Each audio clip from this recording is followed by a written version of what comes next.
ka na. Wala ka na bang balak umuwi? Ito na po, pauwi na. Pag di ka pa makauwi ng alas 8, sinasabi ko sa'yo. Oh my God, 1 minute na lang. Hoy, kidnap to. Sumama ka sa akin kung ayaw mo masaktan. Ay kuya, sorry, pwede ba na lang muna? Next time na lang ako ha. Ano oras na kasi? Kailangan ko pa makauwi. Sumama ka sa akin. Aray ko. Kuya, kailangan ko na kasi talaga umuwi. Alas 8 na, wala pa rin tong batang to. Ma! Ano na?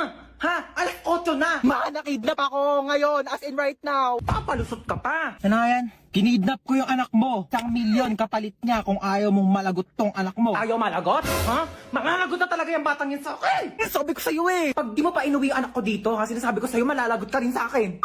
Pauwiin mo na talaga ako, kuya. Malalagot tayo pareho. Ano ako, tuto?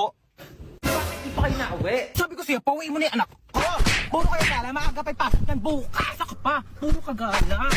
Ano, wala kang bahay? Anong oras na? 8:29 po. Pagka 8:30, hindi pa nakakawito